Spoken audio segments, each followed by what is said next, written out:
Too hot yet. Okay. Now this time we're going with... On budget only. Well, I want to do the announcement you just got, though. Which one? The one you just got, the redevelopment commission. Oh, yeah. Third Thursday today. Did they meet? I think they met today because, yeah, it is. It's already done. What time did it meet? 9 o'clock this morning. Okay, ready? 3, 2, 1, and then give it a couple minutes when I say 0. I know. I know the protocol.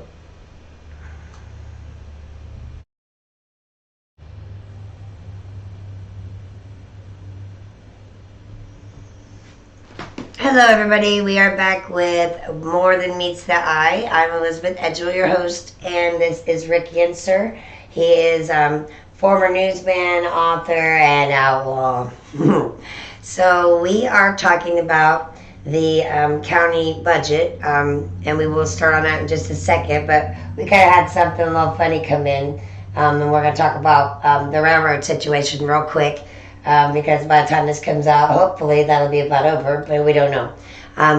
We were told that the railroad is going to work on them in batches so that the city wouldn't be held hostage to this, changing out every railroad crossing.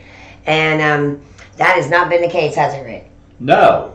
We were out last night and saw all the crossings in downtown. The south side? The main east-west S.M.F.H line. They had closed Walnut, Hackley, and Liberty, which are the main crossings, and other crossings while they're repairing the pads and the pavement to go over. And if you've been, any motorist knows, because I've had people talk to me about, I bent my rim, my flat tire. Yeah. They came in a couple weeks ago, not only on that line, but that western Norfolk Southern line that goes from Muncie to Yorktown and goes further west. They tore those crossings out, but they didn't even fill them in with rock or material. And you hit those at a 30-mile-an-hour rate, and I know, like I say, some neighbors and some friends have had damage. Well, I know several other information groups out there on Facebook, as well as Delaware County Community Awareness, my group, have put a lot of information out on these crossings as to where they are so that motorists knew about it ahead of time before rush hour yesterday. Now remember too, Liz, that this is a work being done by railroads. Yes. Who operate under federal law, and of course we just got the breaking news that they this have morning. To work with local cities, when they roll this out. That somebody somewhere knew. Oh, of course. Is what I'm saying. And why the city didn't do some work on that ahead of time and keep putting graphics out with the information graphics because I don't know. Mr. Cameron Grubb, who's run for office several times, he made a graphic that we shared in my group and I've seen all over Facebook, a very simple one with just a list of all the roads that it affects, all the crossings. Right. And that helped people, but that was after the rush hour and everybody trying to get around last night, and it's only going to be worse tonight and tomorrow. I mean, my ex-husband comes from Mercix all the way down McGalliard to go home on the south side. It'll take him 20 minutes to get down McGalliard on a Friday afternoon, and that's with everything working. Well, and if you saw that image down on Walnut Street, you can drive by it today next to Delaware Dynamics. They ripped up pavement several feet in both directions, and that's not going to be done in a day. It took almost all summer for now Washington as an Street. Update that we still... Yeah, we got an update on the phone, and we're tickled. That's why we're talking about it. But as I came in town this morning, there were at least a half a dozen Norfolk and Southern trucks and 2 buses of crew that were taking up track over there along Westview Boulevard. And I thought that this was only about crossings, but there's bigger railroad repairs that we still don't know about because the government, they didn't either tell the government hadn't told us, and the railroad people, I need to talk to some railroad people. To be honest, if it's the fact that the government didn't know, I am worried. Why the hell would you allow somebody to come in your city and tear your stuff up like this? Because we have Washington Street Festival this weekend. We have big things going on in this city this weekend. Oh, of course. And how are people going to get around, especially anybody from out of town? Well, we're thankful that the sanitary district finished the sewer work here because Washington They Street have was it torn though. up. It isn't even done because right here on my street, it's not finished. I woke up every day at 6:30 in the morning because Right. of the banging and the, which I'm okay Construction. with because we were doing, but we've been doing this all summer, one road all summer. Well, now there's another issue. When I went to a sanitary board meeting recently, the previous administration had set up a general contractor agreement with Bowen Engineering out of Indianapolis. They are the general on most all of this sewer work, and of course then they hire subs and suppliers. Are they union? No. Mm. And Sorry. they've got, you can see, one of their properties is the old property that one of the sanitary district contractors flipped to make money, Jeff Burke. Oh yeah, And that's now my old bail bond the sanitary system. district gave that property to them as a construction, I call saw it them construction close dump, down. with equipment and the material. Reliable didn't have their sign up when I went by there. I think they're across the street in Jake Dunn's I wondered office. that. I Yeah, wasn't as a sure. matter of fact, they are. Okay, they're downsizing, which I can see that. I mean, Um, that was my sister, bail Well, bond my other office. bail bond friend, Jeff Catherine, Yes, he's a good friend of He mine is too. still- Shout out Jeff. That He- boy's bail bond. he still is greatly troubled by moving the jail out He of is. the downtown. Imagine, well, you can imagine. I mean, it affected his business directly. Since time began, Yeah, the it's been jail and government I was were bonded in- downtown. I was bonded in 20 counties. In every county, the jail is downtown. Everything's downtown. Now, some of the counties it's changed. I mean, but the ones I was at, Okay. I never, Newcastle's downtown. Madison County's downtown. Delaware County was downtown. Jay Fort County, Wayne, Boone County. Indy. Yeah, they're all downtown, and that's where you go. If you don't know where you're going in that town, you go downtown because it's usually down there. Right. But And that's they where are the changing. business is. So- not just the jail, but We the wanted to court. talk about this little notification news update he just got on his phone, which, as we all know, our lovely mayor, Dan Ridenour, is also the, what is it called? Economic Development The Director. director, Or economic the redevelopment. Commission. redevelopment and economic development are the same thing. They used to have separate, two people do this job. The mayor's elected as the chief executive to run government. And his main job is to delegate into departments, right? But let's go back to history there. The redevelopment commission always had a separate director. This is the first time in history that an elected official also serves as an appointed Is one. this the first time that we've had a deputy mayor? No, it's been on and off for the last several It administrations. hasn't been since I've been around, that's why. But it has, I think the deputy mayor was an invention under, well, it goes, I want to say Carrie. no, it goes back further than that. Does I it? think it was a Cooley Oh, wow. invention in the 60s, and I remember that Bob Cunningham had a deputy mayor when I first started the paper in 75. And I'm not sure, it may have been, it was Cooley or Cunningham back There's a lot of nearly half a things being century. done that I'm not seeing done. And that doesn't Well- mean that we can't do it. Doesn't mean that it isn't allowable. Yeah, I've just not seen it. But when he made himself the director of that commission, I wondered then how he, in the world, he would have enough time to devote to that, especially now that I know how many projects he's got going on, or I don't know, does he? I mean, he takes credit for them, but he doesn't want to own up to ownership of Well, or now, accountability if something goes as wrong. the director, he brings a project or a program to the commission that approves that. Is he a city representative? Is he a mayor in that position too? I mean, which hat comes first? Well, the problem lies in if there's any conflict.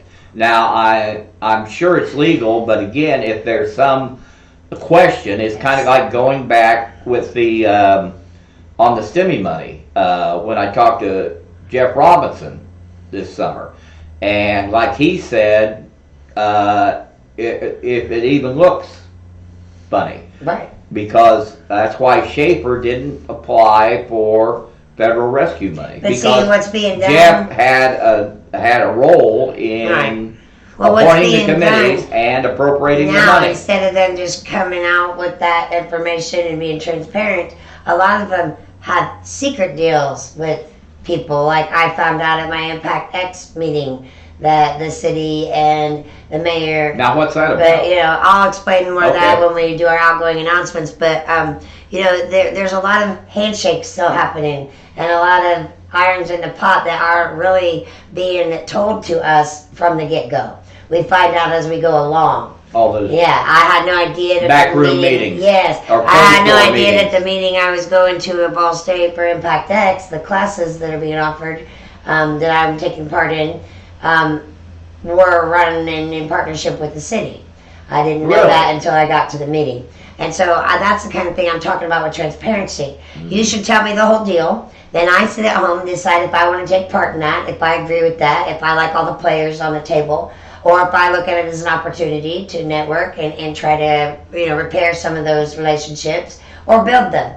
That's my choice. But if I make a choice based on not all the information, then I've made a choice based on crap that isn't even true.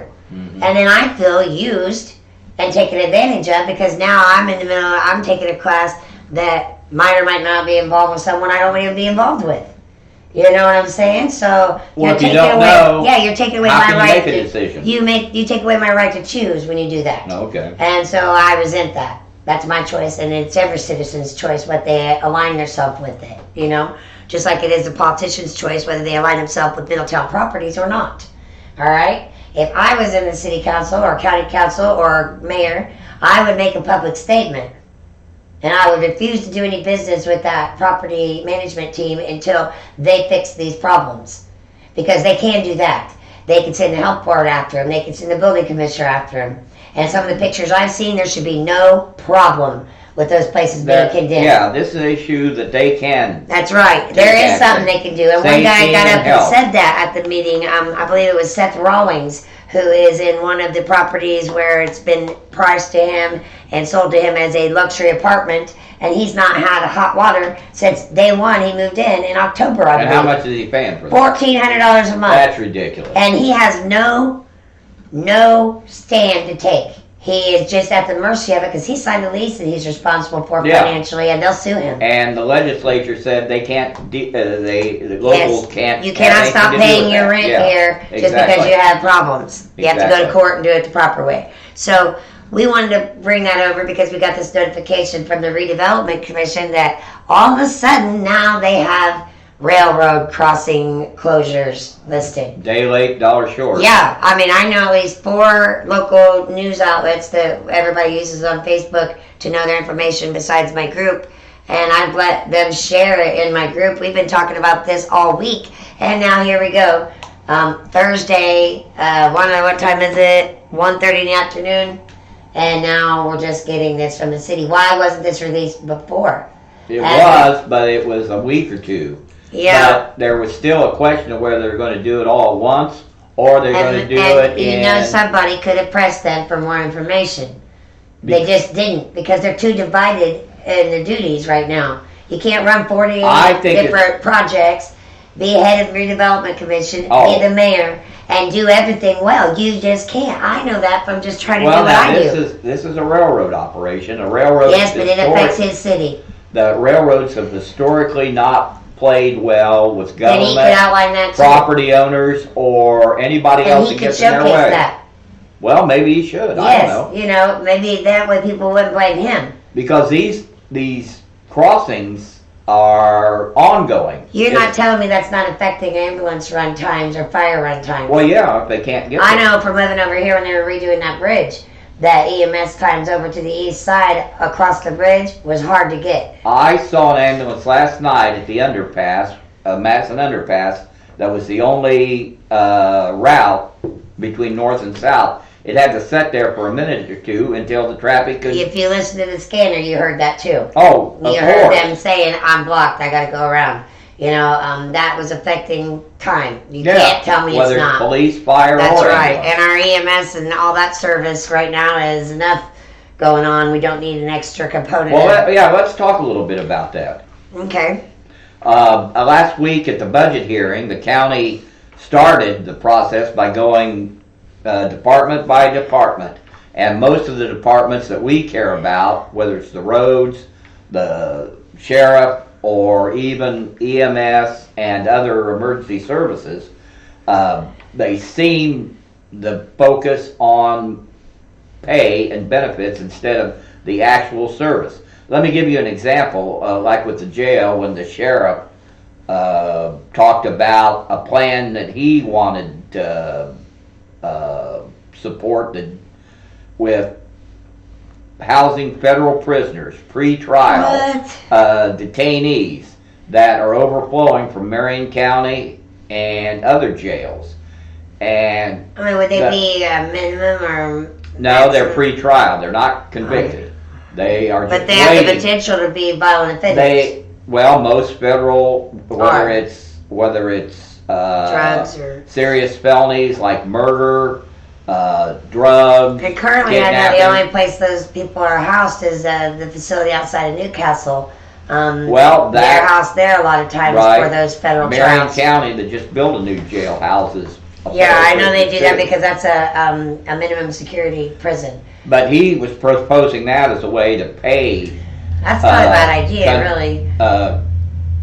Correction and road deputies, because even though they've got huge cash balances, they still can't keep people there and pay them a reasonable salary and benefits. Well, I'm sorry. I'm so sorry. But previous to Rittenhour being in office, you went on the city page, and on the very, very home page, first one that popped up when you went there, you could see the contract between the police and the police union and fire, right?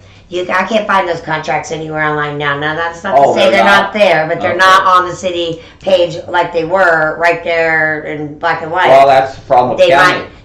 They might be somewhere else. I just not found them yet, but I have looked a couple times.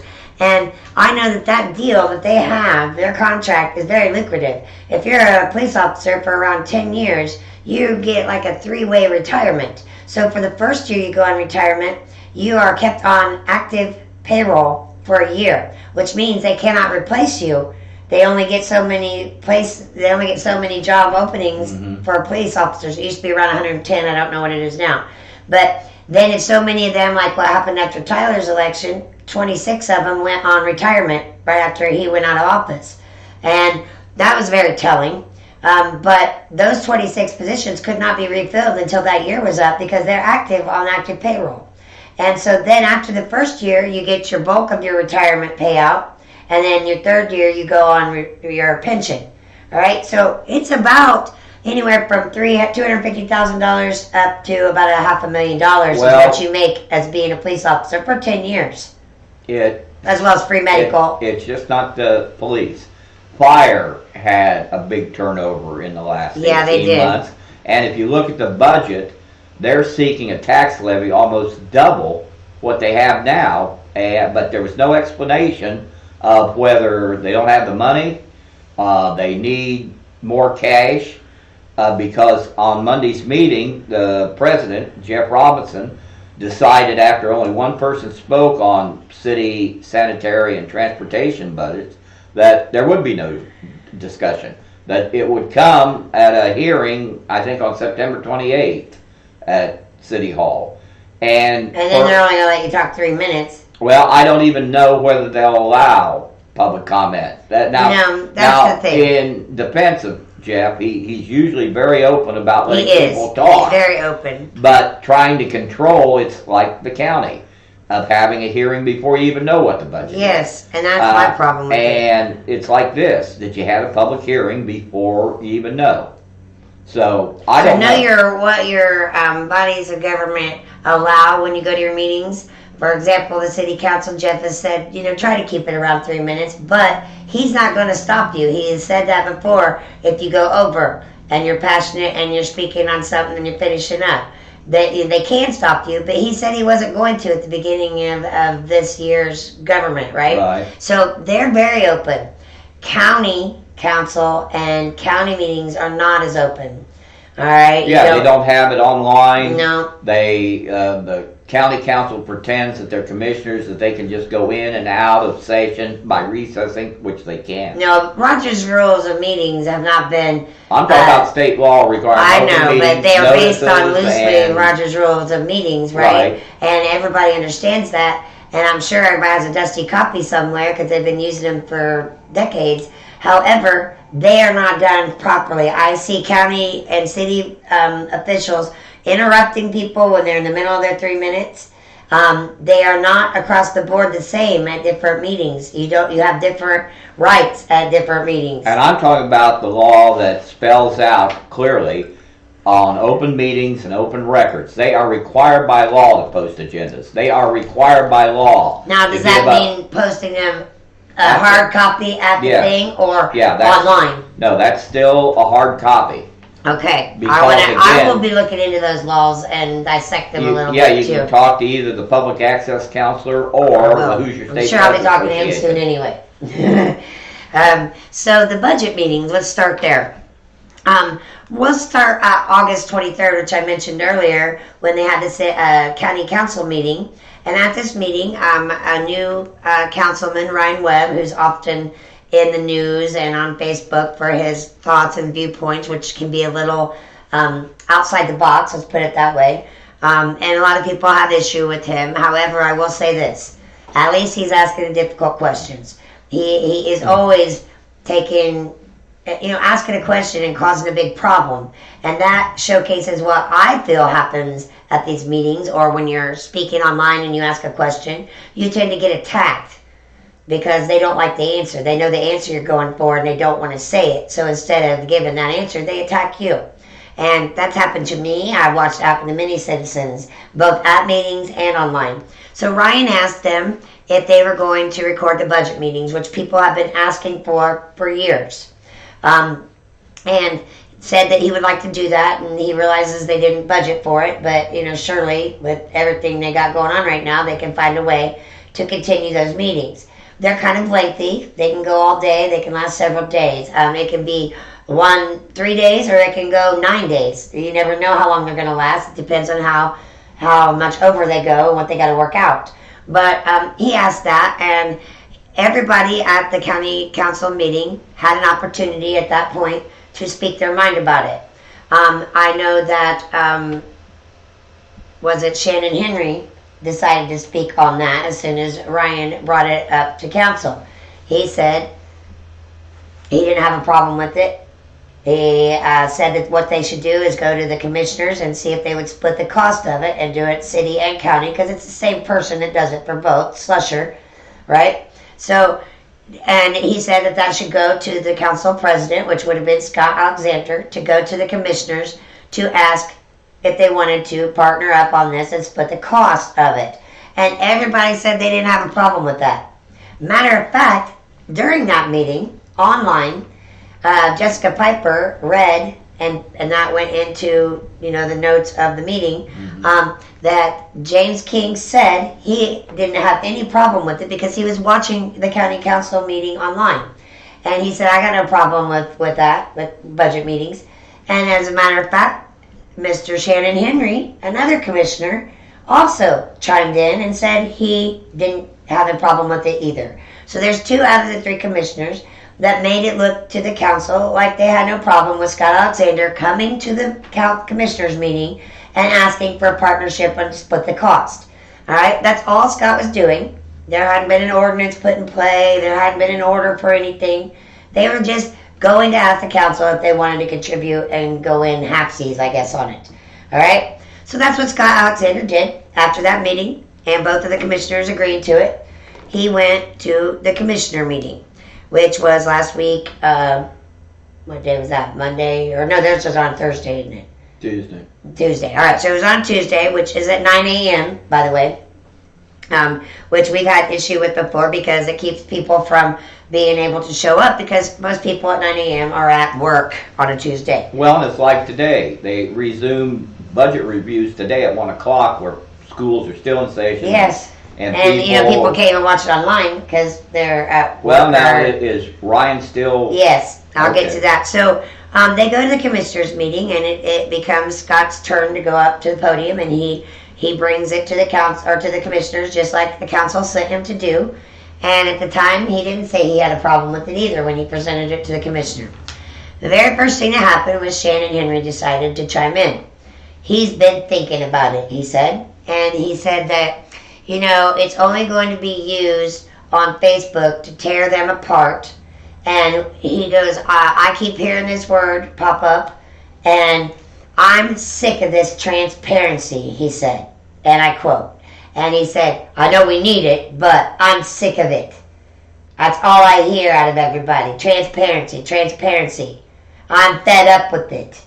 All they do is go online and tear us apart. Wrong answer. And I was floored. I'm watching this from home, and I'm like, are you kidding me? And then the very next thing, before I could even react to that, Mr. Scott Alexander chimes in and says, oh, I know what you mean.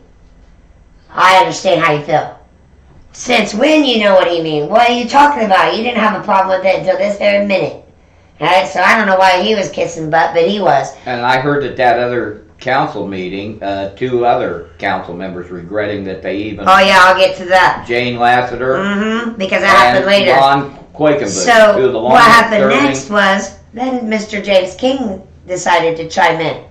He said, as somebody who's attacked all the time on Facebook, which is absolutely patently not true. He is on my friends list, and I do not see him being attacked. I see him creating a nice community around himself that supports him, all right? Or he wouldn't be the chief of police in Daleville, and he's been on the county council. He's been on many boards and community things, in his lifetime, all right? And, he was going to run for sheriff, too, but he didn't make it in the primary. So he starts railing and saying, all taxpayers do is bitch, or piss, bitch, moan, and complain.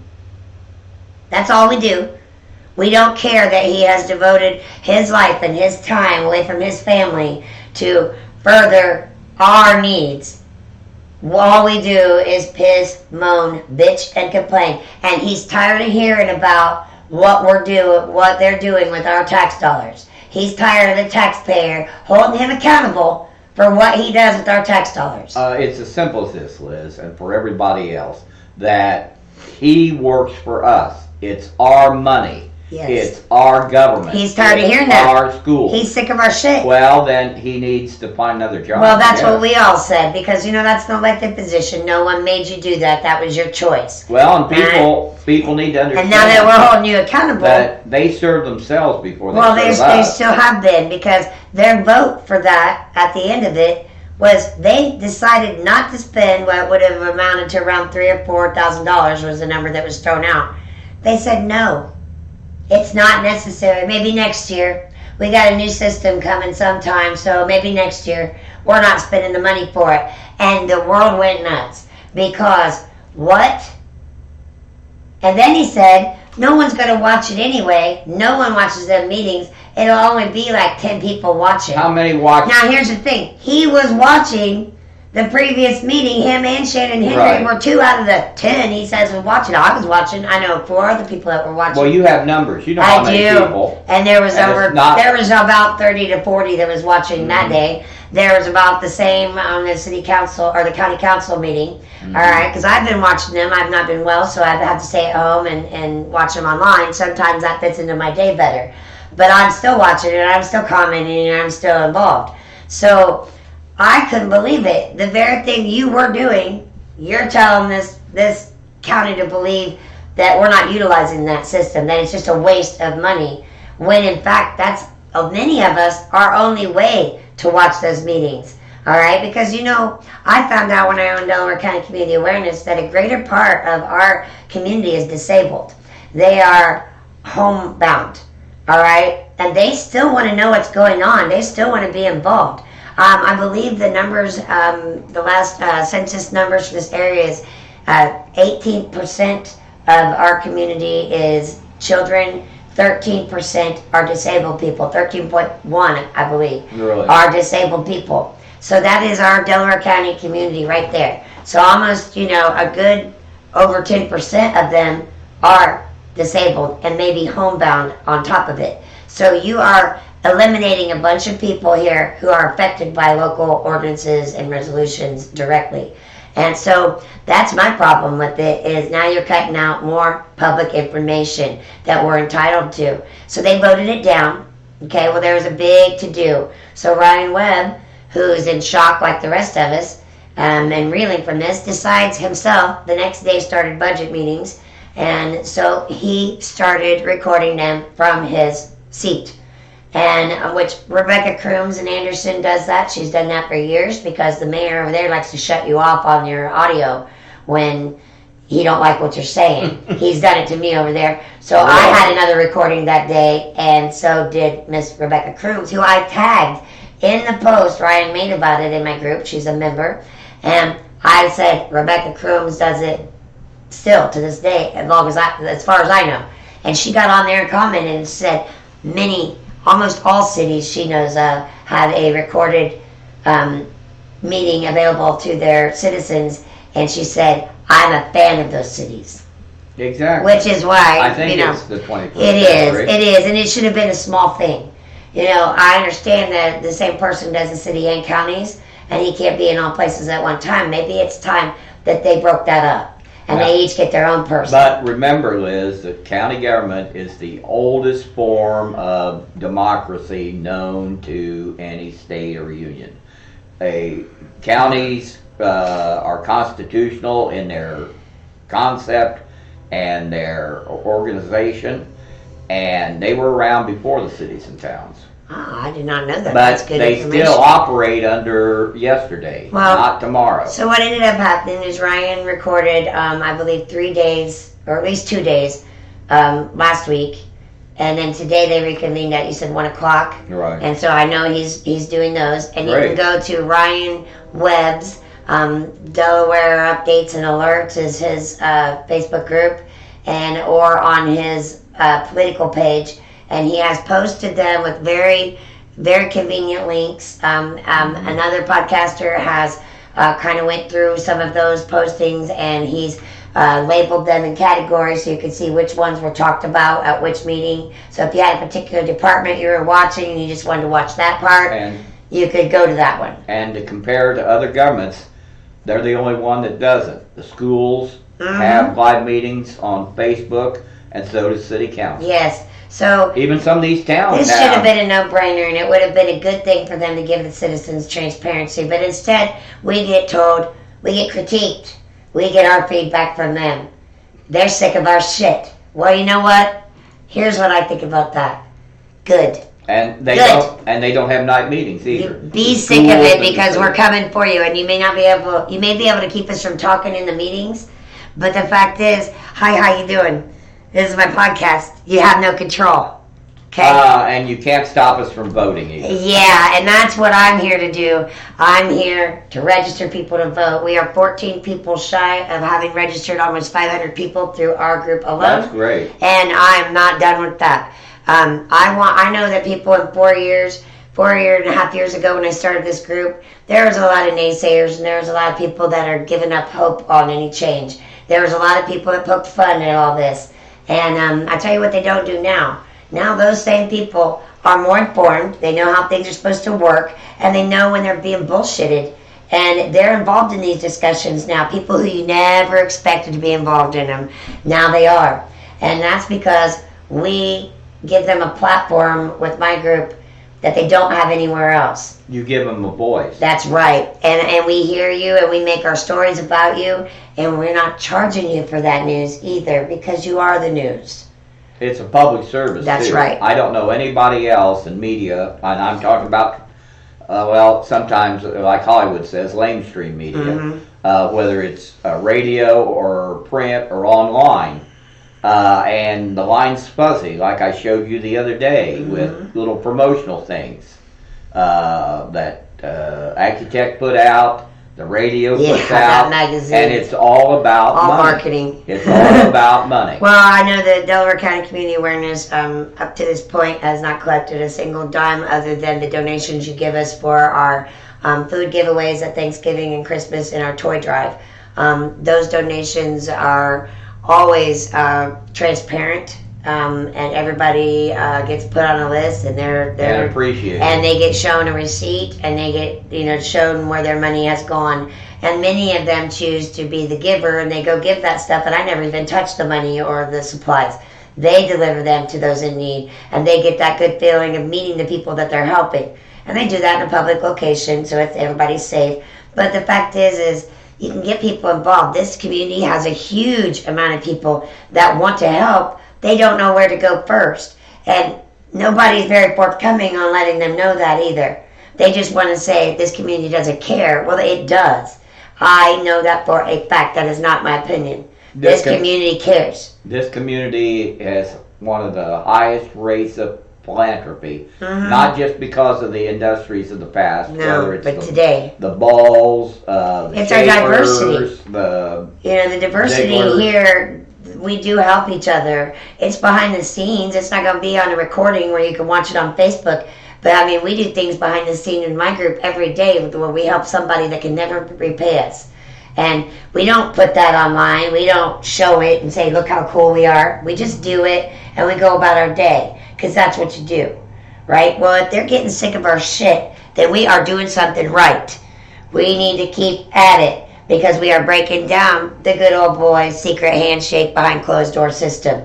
And that is not going to be done pretty. You got to make a mess before you can reorganize. And that's where we're at now. We're going to keep hammering. They're going to keep getting our Freedom of Information Act requests. We're going to keep getting up and asking if the unions are involved in these projects. We are not going to stop because you don't.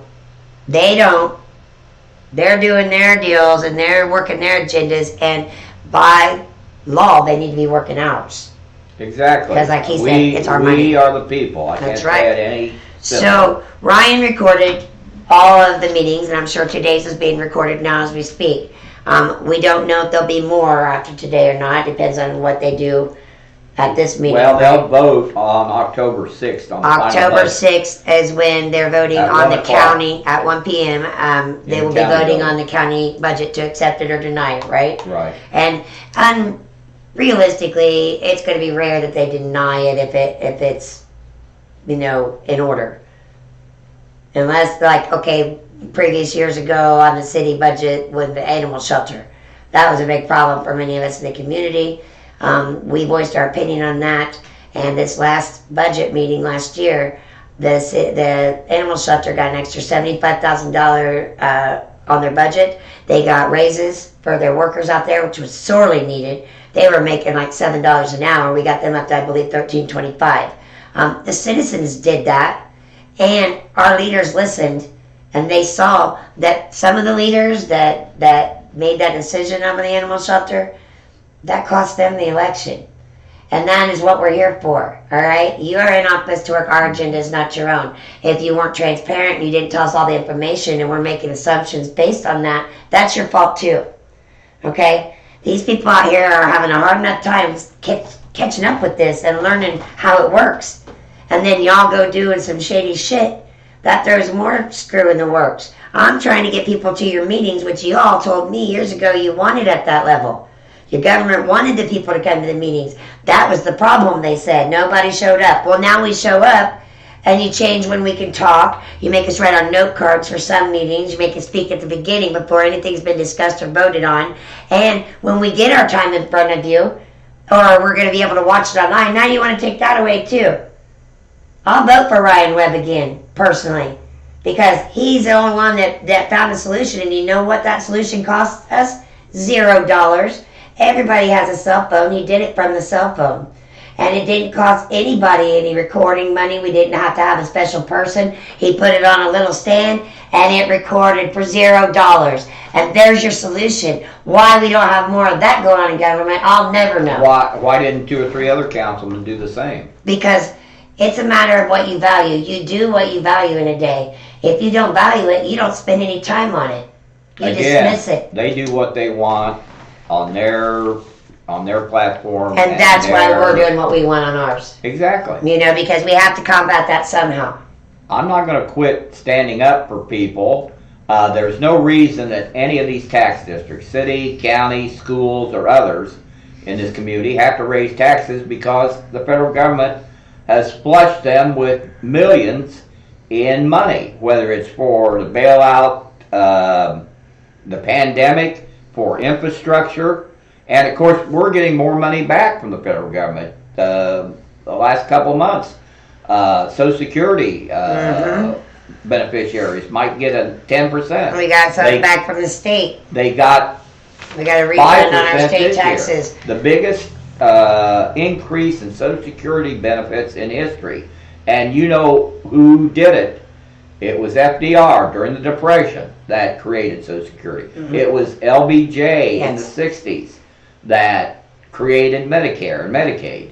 I mean, those social programs are for people in need. The problem, though, is that Based social on programs were meant for the amount of people they were dealing with before. There's been no revamp to these programs to accommodate the amount of people we're dealing with in those programs now. It's very, very larger today, the people using them programs, than it was in those days. I know that we've gone from maybe 50 to 100 million up to nearly almost 400 and so they've not million accommodated that growth or projected growth in the future, because to work them numbers might mean they get less money. Yeah, half century ago. Yeah, They're about half the number of why people we don't living update our that are system today. to work with what we're working with today is beyond me. Every 10 years, something should be, an innovation specialist should come in and go, hey, we can streamline this process now that we have online stuff. We can get rid of this. We can do that. There's none of that goes on any level. Maybe, maybe not. I'm not. If there is, government's so slow to roll it out. Well, government has always been slow, You know, whether it's local, but they're not state, or slow federal. when they go moving on something like voting down our ability to see a budget meeting. Exactly. So it's when it's convenient for them, and don't think we don't know it. So what I think is everybody needs to keep this in mind. What your government thinks of you, the taxpayer, is that you piss, moan, bitch, and complain, and that all you do is ask them to be transparent, and they're sick of that. And they're tired of having to explain how they spend their tax dollars to you, because there seems to be some weird thing going on where if you're on a county or city council or commissioner or you serve on a board, that you're better than the rest of us out here. You forget that we elected you. Right. And without us, you wouldn't be sitting in that fancy seat. And for you to act like you're better than the average citizen getting up to ask a question, or that their questions aren't important because you just know what's better for them without even talking to us to find out if that's what we would want you to do, then there is a problem fundamentally. Yeah, the process over generations has changed from it being people-based to more money-based. It is, and party-based. And you look at the elections, it just keeps getting a smaller group of people that can control everything. Yeah, and so what I think, as we end all of our podcast with, what solutions could we have to this issue that we were talking about today? Well, I believe that the community did that this last week, because Ryan already knew how he felt about it when he brought it to council to begin with, when he first asked if they could do that. And he knew how the value of it. When they told him no, he found another way. That's what I expect out of a leader, okay? To serve our wants and our agendas, and he did that. Or take a different direction. Yeah, or take a different direction. Think out of the box. Don't tell us nothing can be done.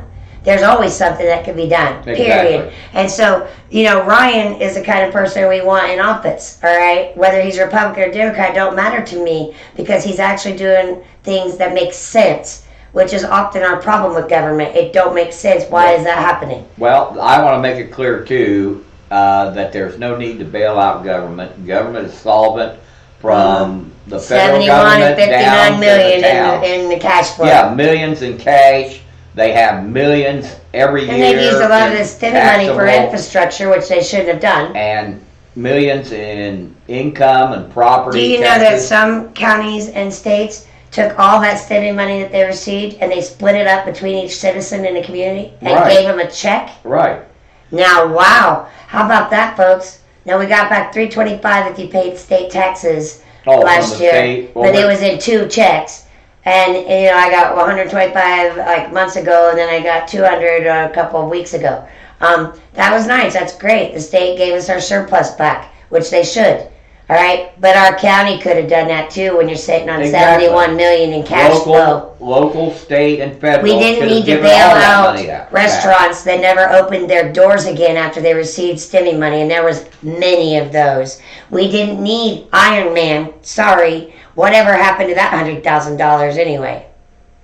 Never did get it. Well, did you pay for it or not? Because I know Iron Man doesn't go anywhere and not make you pay. But there are other small businesses on those lists that closed their doors too. Never even opened. Yeah, they didn't even open after they took the stimmy money. Right. Supposedly to They give said people they were going money. to open. They took the paycheck PP, whatever it was. Right. And that's millions more. Yeah, they took two stimmy money and that. Oh, they double did. And then they never even opened their doors. And I asked many of them in my group, that were recipients of this money. Right. Do you have any follow-up on that? Are they coming back? Audit. Well, they told them they were going to, but actually it's never happened. No one's called them to make an appointment. No one has called or told them in their paperwork. I asked the federal government was going to. And I had her look over her contract for the billions. And it said in there a vague comment about there will be some audit or follow-up. But there was no time frame. There was no keep these records so we have them available to it. There was nothing.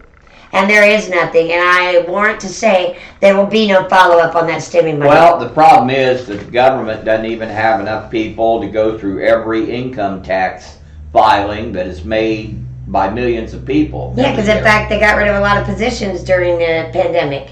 They scaled down, but yet their budgets didn't change. That's been a historic problem. But I'm saying the budgets didn't change, even though we got rid of positions in departments and should have seen a reduced budget in salary alone.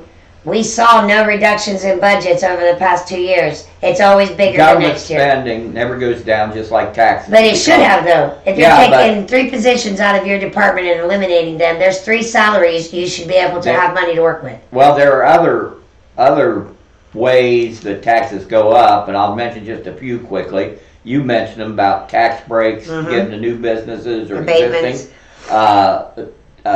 Tax increment financing that takes money from new development, like you've seen on McGalliard, or this new plant that they're building, that only goes for that development, for the utilities and infrastructure. I understand there's limitations. And then there is an age-old reassessment program for property and structures that is dated almost 200 years ago, that one county official can raise your taxes, of course with an appeal, based on what he values your house, your business, your land, and that thing needs to be because last year property taxes went up, but property values went down. Now, please explain to me how that happens. Well, property values go down because everybody's a redevelopment area. No, that too.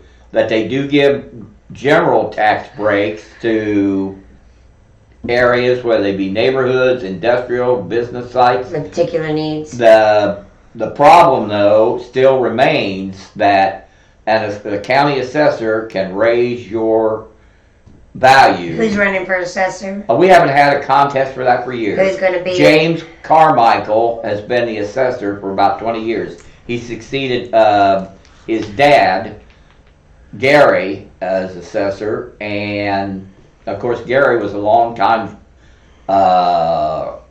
county policeman and a sheriff. And so assessor just does property tax, right? The maps too. No, the assessor determines the value of property. Okay. And how can they do that when they just fight over properties and they don't? Again, I'm not sure that they even look at it. I know. This thing has been so automatic over the years. It's set on projected economy values and whatnot, right? No, they have software. There's a formula, there's a formula. They have software. Yeah, so, but if you have an issue with that is who you go talk to. But you can appeal. Yes, and when you appeal, you should get your own assessment done. And see, they went from like a 5-year system to 3-year system to now every year. They keep it confused on No, purpose. They keep it, they can get in your pocket every year instead of every 5 years. Well, twice a year. And see, again, I'm talking about the assessment is different from taxes. Tax payments. Tax payments that you make to the treasurer who collects the money, and the assessor who values the land. That's a separate, it's a constitutional provision that allows government to operate. With another checks and balances system. Because if they can't They'll be if they can't get you on property, they'll get in your pocket on income, and that's another tax that has come down. And those are all local taxes. Yeah, but income is there's about a half a dozen flavors of income for police and fire, for economic development, for capital, and also food and beverage. Well, those are user taxes now, Liz. Okay. User taxes are like what you pay for your cheeseburger or your cup of coffee. Sales tax. Yeah. That's state set, right? No, that's a local. Is it? County government sets food and beverage, and when they set it up 30 years ago, I'm sure this is something people have forgotten. Every nickel and dime of that food and beverage tax goes for the downtown convention center. And to pay for its operation. We have a pretty high food and beverage tax. It's like, I can't remember, I want to say 1.5. Yeah. And it's something right around there. And it's pretty high if you look at the other state counties, because there's 92 counties. It's not, well, it is a sales tax, but it's a local. Yeah, but I'm saying if you look at the other county or cities out there that utilize, not all of them do a food and beverage tax.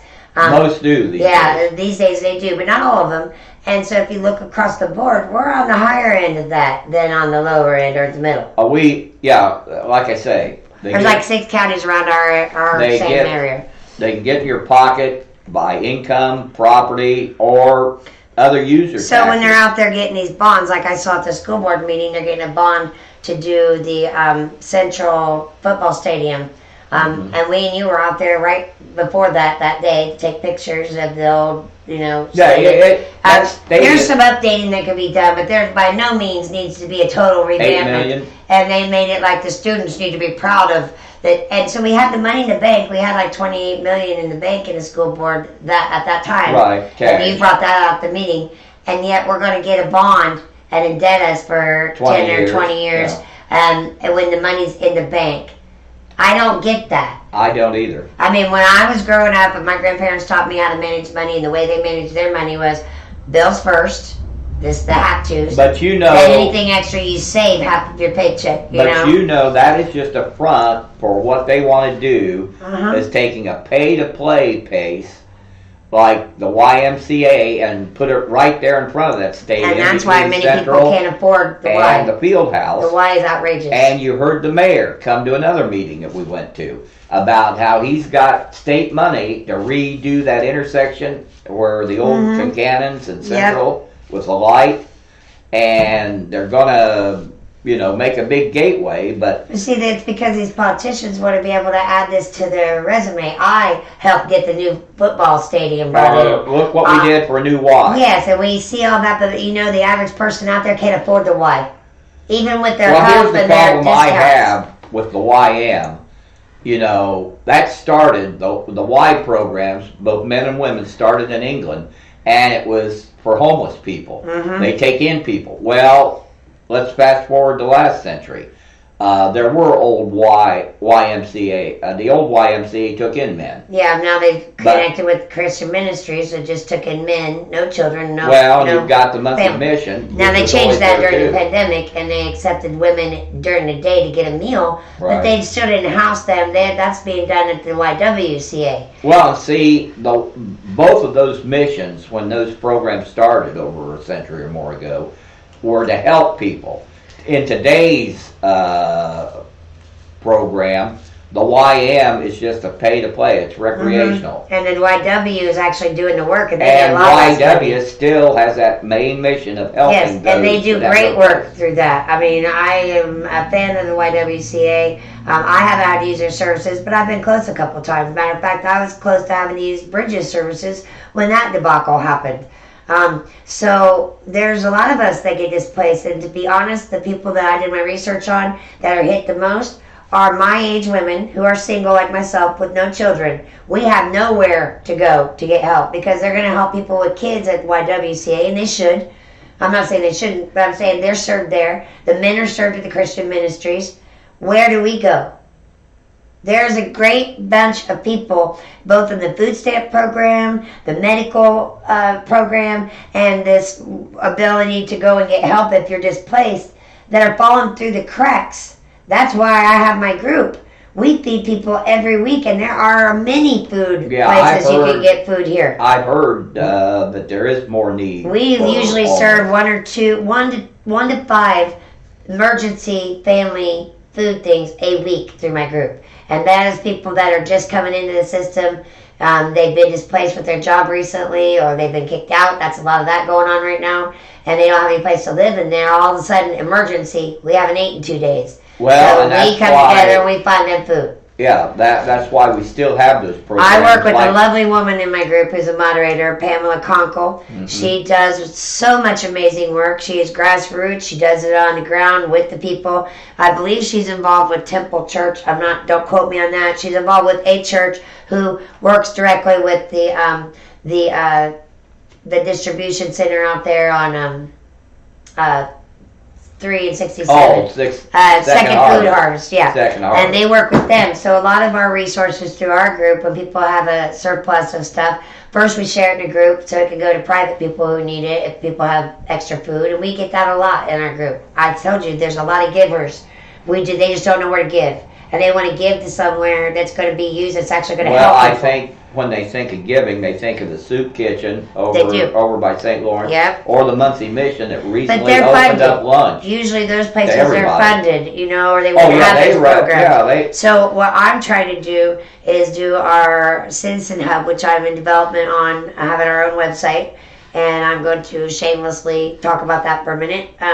We are going to have a one-stop location where you can come if you are new to social services and you don't know where to go and you don't know what you need to have. We're going to have information on there in our guides and our learning programs that you can take a quick little like a mini class, if you will, online. Just go through the things and it'll give you that information. You can find it on your own, so you don't have to publicly ask for help and bleed all over the world with your problems. We give you your privacy, because it's taken people in this community, they're proud. It's taken them 4.5 years to trust me enough to let me help them or to tell me they need help. When you've worked your whole life and now all of a sudden you're a man and you lost your job and now you're about to get hosed on your rent that you've been paying, and now your family's living in squalor and you can't provide for your family, no wonder men in 40 to 60 are committing suicide at a higher rate. Their options are limited, and there's nowhere to go for help, and then they have to humble themselves and ask for it publicly. I want to avoid that. I want a place where you can go and you can put your name in through email or through a message and get information without publicly having everybody stare at you. That's a great public service. I think so too. Privacy is a big thing. Well, I understand, but if you're just providing them the links of what to do and where to go. I've already learned that. I have had them links in my group since day one. Great. They will still come in and ask, where do I go? And the information's there, but see, we have uneducated people here too. Shocker. All right? We have a lot of diversity and minority here who don't have a voice and who don't have programs that give them the same educational opportunities that everyone else gets. And so they don't have, but they're lucky if they have a high school education. That goes back to a public education system that isn't working exactly the way it should, because you saw the numbers last month. Yeah, our enrollment is down. The amount of people taking online classes at a childhood level, like from K to 12, right. They have a new K-12 program that they finally ironed out all the bugs in, even though we've had our kids going to school at home during the pandemic on that program. They didn't factor in that there was a lot of bugs. And they had a lot of things to work out. And I dealt with that program directly. What does the survey say? 1 in 5 third graders can't read in Indiana. Yes, and they're not using cursive anymore. How are they going to sign their names on contracts? There's a lot of things going on. So a lot of parents, since they had to do it themselves anyway the last couple of years, they're electing to do it on their own now. I know, but when they put these little magic boxes in the hands of children, and that's the only thing they know, it's a problem of basic learning, which is reading, writing, and counting. You see that in our opposition to change in the community, because those are the people, because they don't understand what we're talking about when we're having a debate on one of these issues in my group. They just come in and go, well, you're all fucked. Yeah, there ain't nothing going to change. You're fooling yourself. I had it happen to me yesterday. A young man that was raised with my daughter, has been in my home, who I know his father, who is a new business owner in this area. I'm not going to say their name, but he's getting a business off its feet right now and doing that work. And he's certainly concerned about property taxes because he's a business owner and a homeowner. And he's on the south side, so it's a business, which we sorely need over there. And his son tells me, and I believe it was Cameron Grubbs, that you guys are stupid. I have to work for a living. I don't have time to be this nitpicky.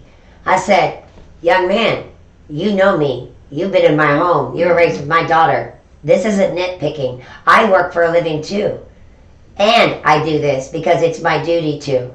You shouldn't tell me and try to shame me because I'm asking questions and I'm bringing up points. I said, we're getting ready to hand this torch to you one day.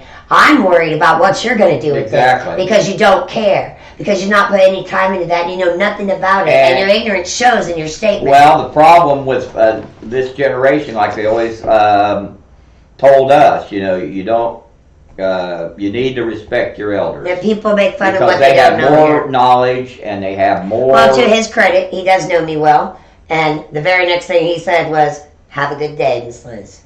All right. Well, at least was. So that's me. That's me and how I teach people how to treat me. And that's another thing you could do around this town some more. First, know who you are. I think it's a 3-part thing, all right, to be involved in this world today. One, you have to be a good person. That means you have to work on yourself. You have to improve yourself every day. Be better than you were yesterday. That's all really anybody can ask of you, and to always do your best. That's a lot of work for people. It is. To get up, get dressed, and show up is a lot of work for people. Oh, exactly. You'll beat half the people out if you just do that simple thing. But to be a good person means you're working on yourself, and you're educating yourself, and you're involved in your community because you care about something outside of yourself. That is a very adult way of looking at the world, and you should. Second is to be a good neighbor. That means caring about somebody. Just because it don't affect you doesn't mean it's not important to your neighbor or someone else. And it might affect you one day down the road.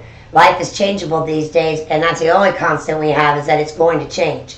So you have to be a good neighbor because Trump and Biden are not going to be in your neighborhoods if this all goes to smack helping you get food. Your neighbors are.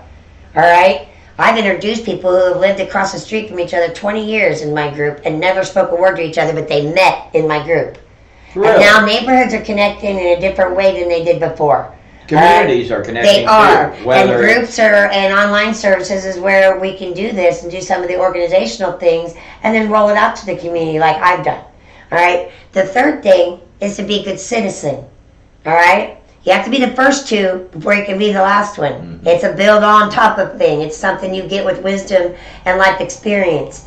And to be a good citizen means you do your responsibility, which is making sure you're registered to vote, paying your taxes, feeding the system with your money so that we can all run on and have good roads. And, I don't mind if some of my money goes to schools, even though I don't have school-age children. All right? Because we're all good citizens. That's part of our responsibility. But our duty is another thing.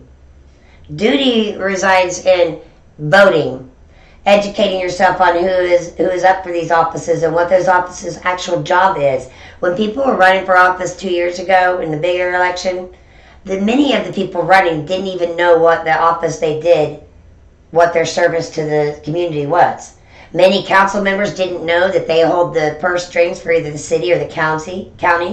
They don't know what each city or county does here. There's a breakdown there too. Well, again, that goes back to education. They don't teach civics. No, and I remember an Indiana history book that I learned more about basic government when I was in junior high, and they don't have that now. The school said they're going to get a new civics Now, see, program, when I just took classes at Indiana Wesleyan, it's a Christian-based school. I didn't choose it for that. I am non-secular, but it was a based system on Christianity, which I didn't mind because I liked the program. However, when they went to describe the Crusades, which killed hundreds of thousands of people in the name of Christianity, that's just a fact, that's not my opinion, they gave it one sentence in the book. And this was Western Civilization book, all right, which I also took at Ball State 20-some years ago. All right, big change in then and now. One line they gave what did I say? They were what did I just say that they were? Well, let me. Wait a minute. I lost my train of thought, but they gave that one line to that and said, Some Crusades. people died in the name of the Crusades. Some people died in the name of the Crusades. No, they were killed for their beliefs. They didn't were. believe like the others. And hundreds of thousands of people were tortured to death. And you know, that's what they give. So they're rewriting our history books. Look at your child's history book. You might be shocked by what you see there or what you don't see. That's another conversation. Well, I'm just saying, if you're involved, being involved is an all-encompassing thing. Well, you can't be involved a little bit over here because once you start here, it affects you here, and you got to go over here to get this information. Now you're involved over here, and it just starts growing on itself like truth. Liz, the basic fundamental fact of humanity is about compassion, respect, forgiveness, and giving. Yes. You have to have a servant's heart. If you can't help your fellow person, then what are we even doing here? Yeah, and that's basic. I devote about 80 hours a week in going to meetings, going out in the public to meet you all and shake hands and go into these mom and pop stores. I know the managers and they see me and they're like, oh, Delaware County, you know, they know me. I've devoted 80 hours a week to what I do, and I don't get paid a dime for it. These people who we pay, now granted, it's not a lot of money. I think the city council makes about $12,500, something like that, a year to do their job. But they're just a little. But that's still $12,500 of our money. People like the mayor are making $70,000 or $80,000. 65, I believe, is what he makes. They are making, besides those who serve us, whether they be teachers. And even if our committees are unpaid, they still, trust me, go in and see how they act when they sit down in that seat. It makes them feel better about themselves type of thing. It goes on their resumes. It helps their lives, or they wouldn't do it. Or they're looking at getting a better job. Or they're going into politics. No, that's where the town manager, Yorktown, he's got a better job in the private sector, and he spent 15 years building his image. You know, from our talks, that is exactly what I think our mayor is concerned with. Well, look at all the other mayors. Dan Cannon. Yes. Dan Cannon went from being one of the most popular mayors at the turn of the century to being the town manager of Fishers before Fishers became what it is today. Right. And then he became the chamber leader down there. The only mayor that ain't going to a better place is Tyler. But the last time I talked to him, he couldn't believe what it is today. Billions. Yeah, how about that? Literally billions in investment. Yes. A whole new city. I mean, look at all the different development companies we've attracted to Muncie and Ridenour's. He has several different companies he's working with. Not the same ones are in charge of these. And Liz, Fishers is bigger than Muncie or Anderson. Well, is Fishers still listed as a medium-sized city? No, they're about 80,000 people. They're bigger than Muncie. So it's a large. There's three levels of it because Indianapolis is a large city. Yeah, we are a medium-sized one. Yeah, they're in a medium, but see, they didn't exist 20 years ago. Yeah, I know. It was just a little town. Like I said, our town office and a house. Our policies, our processes, all that are outdated. They need updated to control the volume that we're having coming through it.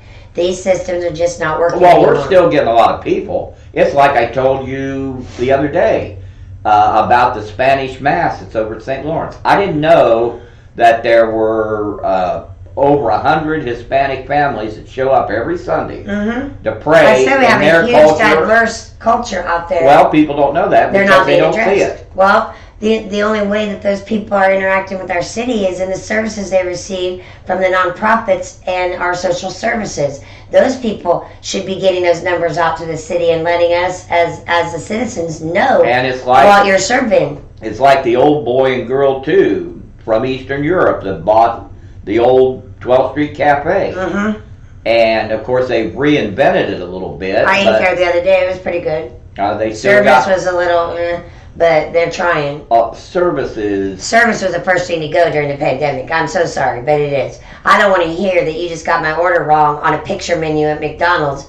All right, on the cash register, you hit they shut down. And you want to tell me, ma'am, our country's going through a rough time right now. Is it?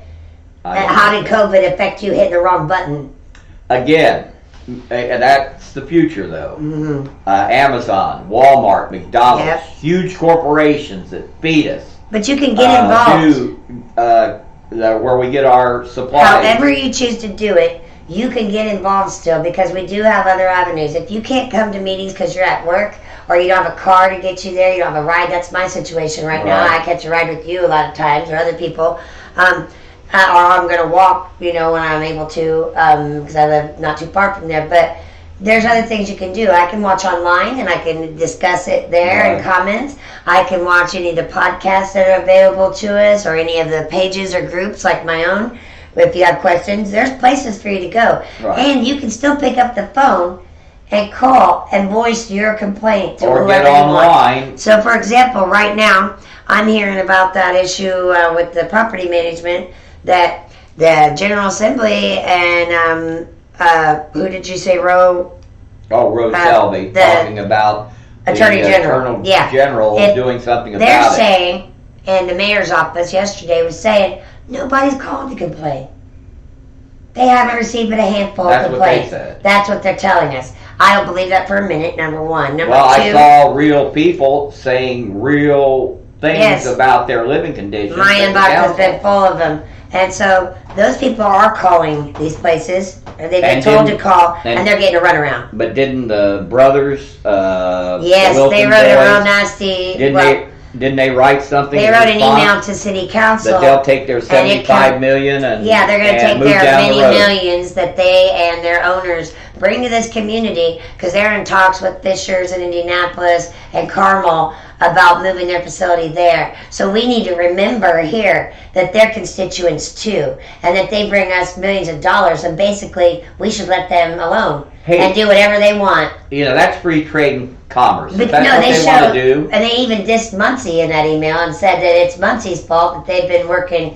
They're just working within the system they set up, and to a degree they're right about that. Well, then why did they invest so much, and then when somebody points a finger, we'll just... There was not an apology for any misunderstanding. There was no offer to the people actually suffering right now for recomp. There was no offer to them to come in and talk about their case.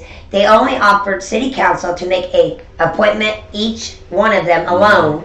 They wanted them to do it alone, to make an appointment with their office to come and talk about any case. But they never made a mention of anybody involved in this actually that's suffering, that's paid good money and not getting what they paid for, to come in and talk about their case at all. Well, there's two other options that tenants can go. They can go the class action way in court of taking a group of people. Good luck finding a lawyer who's going to take that. I'm sure. One of them already said that at the meeting. What? That you can't find a lawyer that's going to take that Not case. Here, but I'm sure you can find them. Yeah, but these people already don't know how to use resources.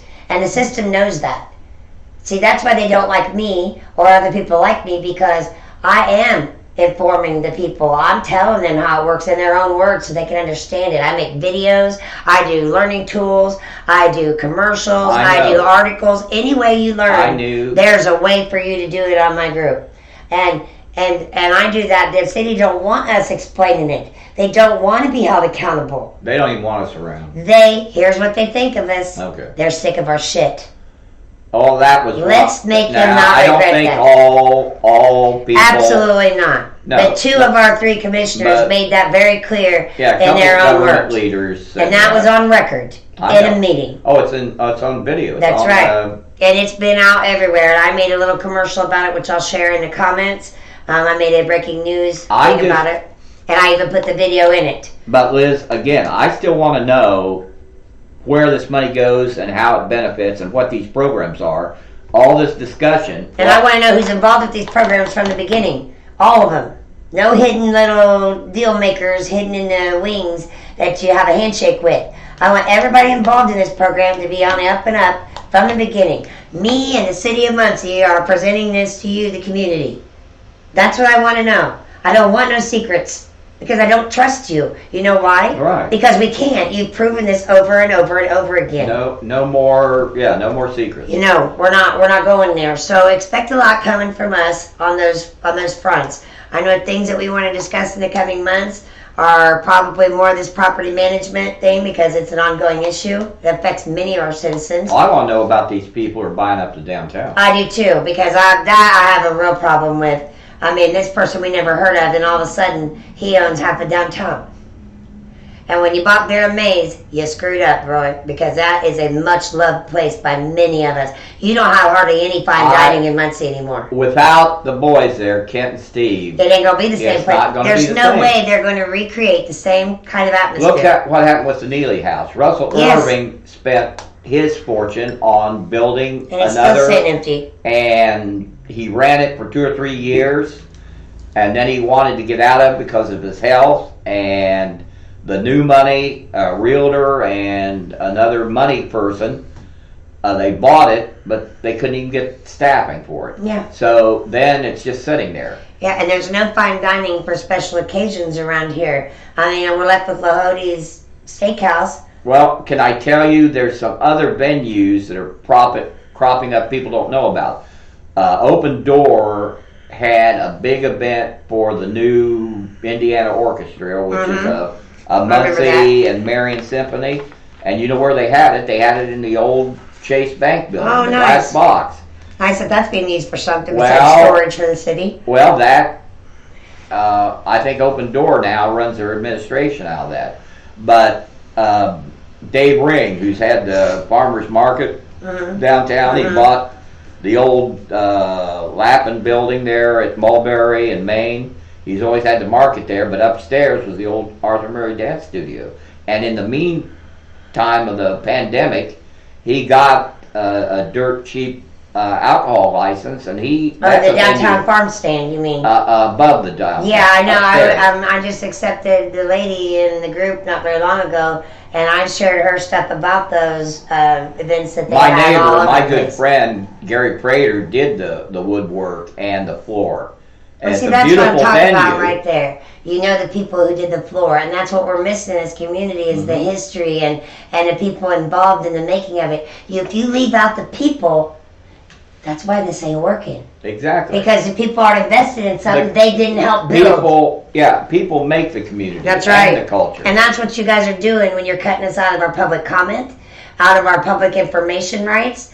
And, with license plate readers and whatnot, you're infringing on our rights in the future. A town manager leaves without notice, and he won't say where he's going. We have 4 out of our 9 city council members who have been appointed because 4 of them during this last thing has quit. That has never happened. I tried to look it up. Not in history. No, I can tell you that. I have looked at it across the country even. Oh. And it just doesn't happen. There is no numbers on that. Why was that?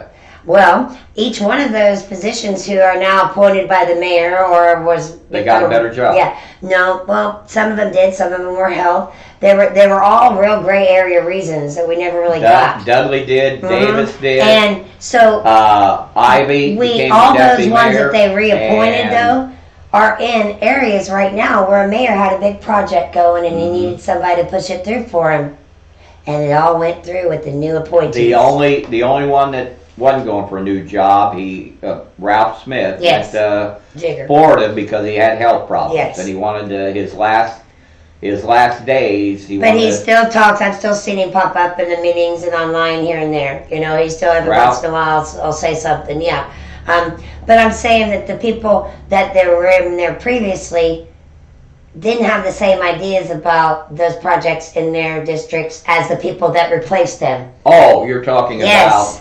I've done my homework there too, and so it never escaped my attention that 4 out of our 9 are appointed, and they're appointed by the Republican Party. See, that's another issue that I've been working with. Somebody that wants to create an urban garden in the East Side, and $1 million was given to over 20 neighborhoods.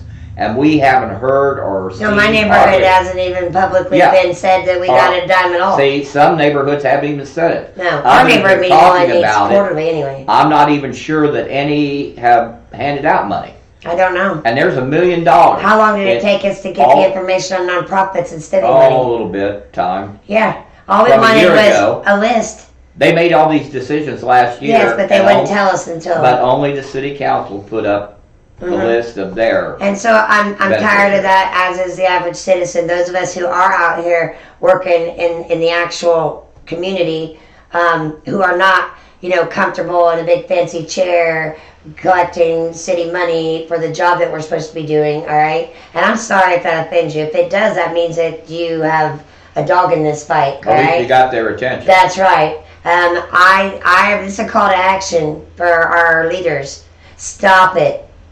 Involve the people like we're trying to do. Stop trying to publicly shame us and telling us that we're pissing, bitching, and moaning. That is our right. That is our job and our duty. And that is how I'm teaching people, and that's how I'm going to teach people, because it's the right thing to do. You represent us. You do not get to work your own agendas to make your neighborhood or your friends or your family richer. You are there to help us. And if you are not, and not living up to your campaign promises, we're coming for you. Back out. We're coming for you. So, I'm pushing voter registration. Get with me. That's a big difference you can make out there right now, because we want to leave on a note of what can you do to help this situation. What can I do? I'm already doing it. He's doing it. We're showing up to meetings. We're getting that information to you. If you're unable to make it, we understand. And we're helping people, but stay too. involved, even if you can't go to the meetings. Do it online. Watch it when you can. Know where they're spending your money. Don't tell me you don't care, you're busy working. So are we. This is our duty. Now let's all do it. Because it'd be easier on all of us if we did. Do what you do. Do what you can with what you've got. That's right. And sometimes I'm more involved than others. I have health problems. I have life that happens to me too. We all understand that. I'm not talking about that. I'm talking your day to day. This is something you should do in a day. I'll say this. Out of my almost 23,000 members, 87% as of yesterday evening of my members come to that group every single day. They go on to Facebook, they find my group, they click on it, and they come in and they update themselves on what's going on in their neighborhood. We have more people in my group than the city has on their Facebook page, any community that's out there. All right? Now, I don't say that to be a showboat or anything like that. I say that because that's a good section. It's about a good quarter of our population in Delaware County. Almost a quarter of it. And that is a lot of people that see this information every day.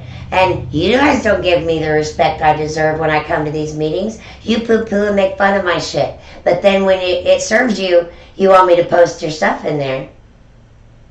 It doesn't work like that, all right? Public information, there's laws about that. We're going to hold you to it. And we're going to keep making sure that we have that opportunity in our world to participate in our government, because it is about us. It is our money. So we're going to keep doing that. We're not going away. So you can work with the community people out here who are working in this world and not making a dime off of it. I don't have a dog in that fight. All right? I don't really benefit a whole lot if I help you all do these things. All right? Other than I know the people in my community are happier, and they're healthy, and they're safe, and I know that the future is being built on those qualities for my grandson or my children someday. So that's good enough for me, that my future generations are going to hopefully live in this area and participate as well. That's all we can all ask for. But if you're not doing that, it's going to show up right now, because the good old boy system is breaking down. We're getting rid of people that are insistent on non-transparent ways. We're not going to allow it anymore. And I'm making sure that the people know that they don't have to. That our right is to be involved. And so I'm going to do my part, but the leaders need to do their part and do things the correct way. Stop skipping and circumventing steps and processes. They're there for a reason, and they were made by people who know more than our mayor, believe it or not, or know more than our councils. People that made these laws did everything for an exact reason, and when the system is run perfectly, the way it's supposed to, it works. Well, they need to do like many people do. Just help others. That's it. If you go with the servant's heart. Yeah, that's what public service is. And in servant's heart, I had to do a report on that at college.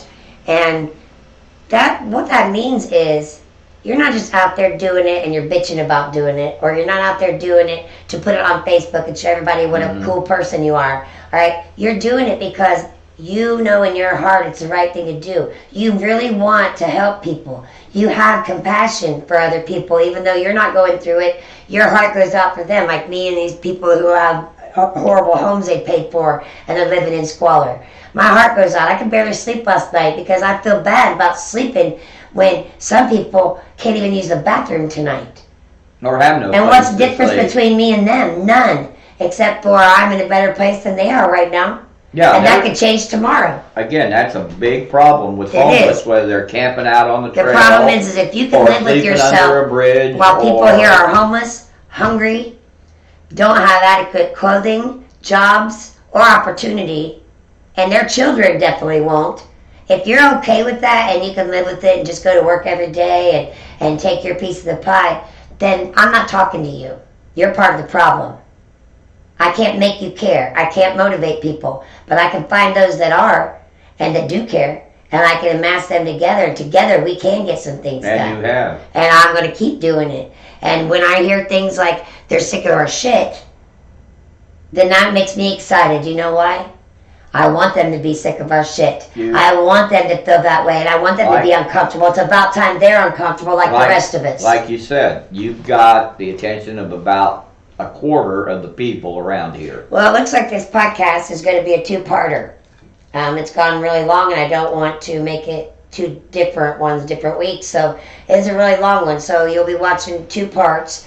I'll be separating them. Well, we provided a lot of... Yes, and a good basis for it. Now, going forward, there's some events going on this weekend, which is going to be a struggle with the railroad crossing shutdown. Well, we just have to hope that... Yeah, so what we're going to do is tell you about what else is going on now and next week, and then you can plan accordingly if those are in areas hit by a railroad crossing, okay? Right. So keep that all in mind when you're doing your planning this week and where you're going to park and things like that you're not affected by one of those routes. And absolutely, if you have to go to the hospital or need an ambulance, keep track of those arrival times. Hold people to the tongs on that, because that's why I know for a fact they can't just come in a city, a railroad, and shut the whole city down, because it affects things like that. And that public safety comes first. All right? So they absolutely gave somebody the power to control that or know about it in some way. And somebody dropped the ball here. The information was not put out many times over a period of time to the public. And we still don't know exactly how much rail work they're doing. No, or how long it's going to take. Or what I saw today with dozens of people working on rail lines. Now let somebody die because they can't get to them, and we're going to have another lawsuit against the city. Well, we can't afford more of that. I'm just thankful that we're not going to have a rail. So we have Washington Street Festival going on starting the 17th, which is Saturday and Sunday. And I'll be at that. Then we have the Board of Works Wednesday. You also have a sanitation meeting, right, on Wednesday? Mm-hmm. Do you know what time? Those are morning meetings. 9 meetings for the Board of Works, yeah. 10:30 at... Board of Works is online through the city's Facebook page. Yeah, you should get a notification if you go to their page. If the city can do it, the county can do it. They can all do it. And just like Miss Rebecca Crooms said, almost every city around us, that's a thing of the past. They've already got their procedure and how they work it, and that is not a problem that most cities are having right now. Well, now remember, too, this weekend, since the pandemic, they haven't had a river cleanup. Yes, we're having a big one with Westside Park. That's one of the biggest efforts. Yes, the White River cleanup. And that starts about 8 o'clock down at Westside Park. Yes. And it's huge. They've been doing a lot of little neighborhood. Last weekend was Mayfield. When they first started, it was only Muncie, but now Anderson does it. Noblesville does it, all along the White River. Well, White River really needs it because a lot of trash. That's a program that, 100 years ago, we dumped everything there. Yes, we did. We have an advertisement. Our chemicals. I saw an advertisement where they said something about something to the effect that gave you the idea the shit doesn't stop here. We throw that downstream. Well, and I remember it's a clean city. When the river was red, because as a kid, I had an uncle who worked in Marhoefer. And they would just dump carcasses, blood, chemicals, whatever was left after they slaughtered, the livestock. Yeah, we dumped that in there and made it other communities' problems. We didn't really have a law like the US EPA, the Environmental Protection Agency, until about the time I graduated. Well, when I went to Japan in the early 90s, they were still dumping everything into the ocean. Over there, I couldn't believe, and fishing out of the same ocean. You have to just go on the other side of the world. Yeah. There are billions of people in China, in India that don't have clean water. And Africa. Yeah, Seoul, Korea was most of the African continent. Then we have Alice Cooper, which is Tuesday at 7:30 at Eames. It's something like an evening with Alice or Like something. a retro. Yeah, and then we have the class that I was talking about earlier, Impact X with Michael Martin and Christiana, I believe is the lady's name. That's the professor teacher. Christiana Mann. Yeah, and this is a community-free class that if you are developing a business, they will help you finalize and crystallize and get your business plan down to a 3-minute proposal that you can give to your investors. He sold it by saying that everything you would need to be on Shark Tank, for example, is what you would do in this meeting. So if you have a plan or an idea or a problem you're trying to solve in the community with your business or with a nonprofit, you can go there and get information on how to get a business plan, so you can get funding, so you can get started. There's a lot of programs that aren't just the Small Business Administration that you can work with to get help. Start out with your category and what you're offering, and talk to your peers in that area. There's a lot you can do. Innovation Connector. Yes, well, this is attached to this. In a way, I guess by the end of the 12-week program, we're going to be ready to go do something at the Innovation Connection, and it's attached to the city, and the mayor were the ones that brought this to the city of Michael Martin. So they're working in partnership on this, and it's free, 12-week program at 6:30 to 8 at the Whittinger Entrepreneur Building. It's over by the Architecture Building on campus of Ball State. Oh, the business. Yeah, there's not much parking there, so if you can get dropped off and have somebody pick you up, that's the easiest way. That's what I did, and it's all right there. After 6, you can park on campus. Yeah, but it's packed there because it's right there by the housing. Yeah, so they're all filled up by the kids. There's 3 big houses. So it is at 6 upstairs in room 207. Mm-hmm. All right, and then I think that's all the announcements for next week as far as what we're going to be working on for the podcast. I don't know yet. I'm thinking about downtown development is what I would like to talk about, because that's happening at a very fast rate. And then I know I want to do something on, I'm going to keep that one under my hat. I'm not going to say much about that. There's several different ways we could go. As it stands right now, can you think of anything that stands out next week other than continuing budget? Well, this situation in Yorktown with the new marshal and what they're going to do. Well, maybe the next podcast we will leave it open-ended on topic and touch base on a lot of things, because so much is going on right now. I don't want to leave anything out. The citizens need to get it somewhere. Yeah, and you never know what's going to happen. Yeah, we don't, because a lot of it's based on breaking news, like the property thing. If that wasn't going viral, or the railroad crossing. I wouldn't have to talk about any of those things today, but I want that information to go out to you, and any way I can, I want to attach that to everything I do. So watch out for some big things coming from Delaware County Community Awareness, folks. I am an incorporated business, and we are getting ready to change some formats and do some awesome things. We are starting an election campaign with our election ads so that we can get the information out to you. Right, it's tonight, another candidates meeting. And we go into that at 6 or 6:30. And next week on Thursday at 6:30, there'll be congressional legislative. Okay, so we're going to hit that tonight for you guys, so we'll do something on that next week. And this will be the only opportunity you can see the candidates on the same That's stage. Integra. Now, by the time this comes out, it'll be too late for them to go to tonight's meeting, but I will advertise it in the group today so people know. Well, I'm telling you again that, like last week, there was very little participation. I don't know how online participation was, but there was Will this meeting tonight be online? Yes. Okay, through the city's page? No, this is something that League of Women Voters, Schaefer League of Women Voters, Leadership, that's right. Bowen. So Schaefer should have it up on their page, and Women of League of Voters should have it on their local page too. So you can probably find information on that on your Facebook page, all right?